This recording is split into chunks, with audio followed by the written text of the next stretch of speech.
No vídeo de hoje, Livros Apócrifos, um texto publicado no jornal Mensageiro da Paz na segunda quinzena de setembro de 1965. Seja bem-vindo ao Diário Pentecostal Historiando, análise histórica e crítica sobre o movimento pentecostal brasileiro. Se inscreva no canal e siga nossas redes sociais. O povo que não conhece a sua história está condenado a repeti-la. O termo apócrifo significa escondido, encoberto, de autoridade desconhecida, e por ilação, espúrio, falsificado.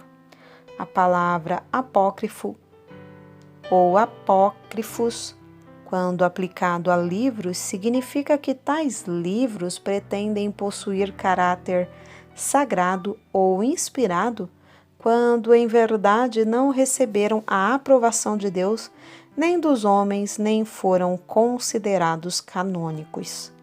Os livros apócrifos, impugnados pelos judeus de todos os tempos cristãos, de todos os séculos, são em número de 14, cujos nomes são os seguintes: primeiro Esdras, segundo Esdras, Tobias, Judite, Ester, Sabedoria de Salomão, Eclesiástico, Baruque, incluindo a Epístola de Jeremias, Cântico dos Três Meninos, História de Susana, Bel e o Dragão, Oração de Manassés, primeiro Macabeus e segundo Macabeus.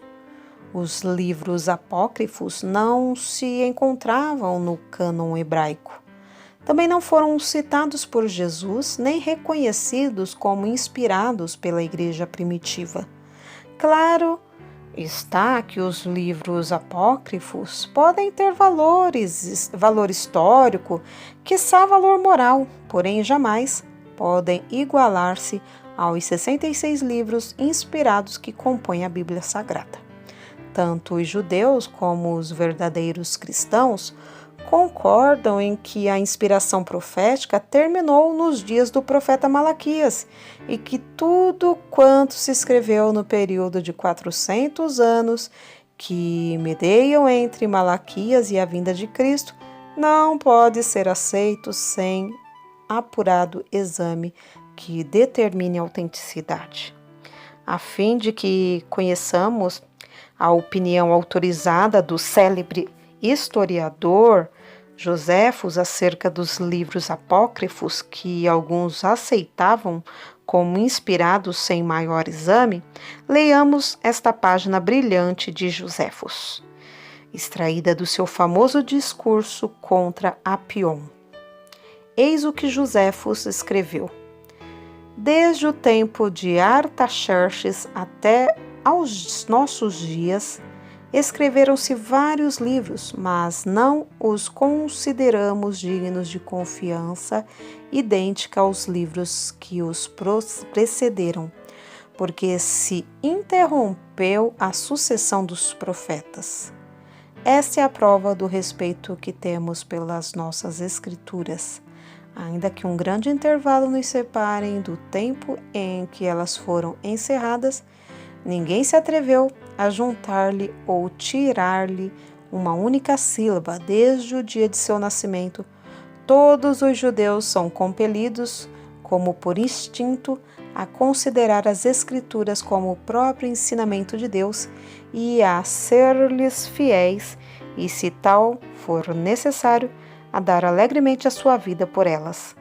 Essa é, pois, a opinião dos judeus acerca dos livros apócrifos que consenso geral rejeita como inspirados. Já que apresentamos a opinião dos judeus concernente aos livros apócrifos, vamos conhecer também a opinião de São Jerônimo, a voz autorizada do IV século que traduziu a Bíblia do hebraico para o latim, cuja versão ficou conhecida como a Vulgata por se haver tornado a versão comum e popular das Escrituras. São Jerônimo fez distinção entre livros canônicos e apócrifos, dizendo que considerava os apócrifos úteis para o estudo privado, para exemplo de vida e instrução de costumes, mas que não deveriam ser utilizados para estabelecer qualquer doutrina. Como se vê, essa declaração de São Jerônimo invalida qualquer pretensão de igualar os livros apócrifos aos inspirados.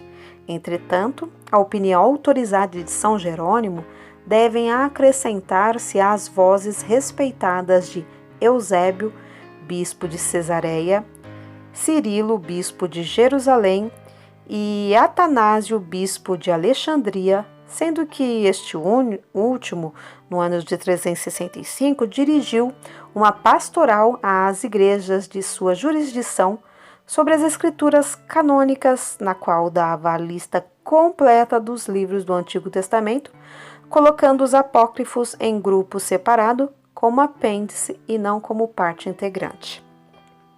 Os livros apócrifos somente foram incorporados à Bíblia Católica no Concílio de Trento, no ano de 1546, após vários anos de lutas e de protestos dos homens mais eminentes daqueles dias. Também apareceram livros apócrifos nos primeiros séculos do cristianismo, os quais foram rejeitados pelas igrejas, pelos membros, motivos que os judeus rejeitaram os apócrifos do Antigo Testamento. Entre os principais livros apócrifos da era pós-apostólica, livros cuja linguagem afasta qualquer possibilidade de inspiração, estão os seguintes: O Pastor de Hermas, as Epístolas de Clemente e Inácio.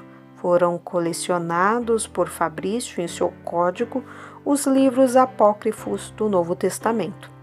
O historiador Constantino Fischendorf, a quem devemos a preservação do precioso manuscrito, o Código Sinaítico, descoberto por ele no mosteiro de Santa Catarina, no Monte Sinai, em 1859, editou 22 fragmentos de evangelhos e 13 epístolas considerados apócrifos.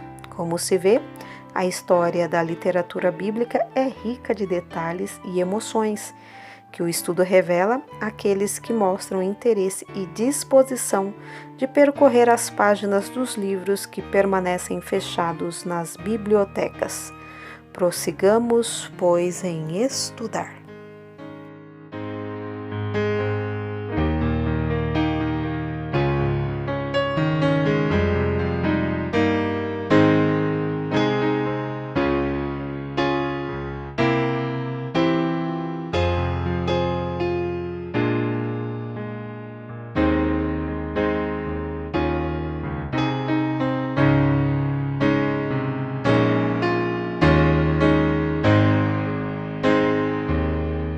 Porque nada podemos contra a verdade, senão pela verdade. Segunda carta aos Coríntios 13:8.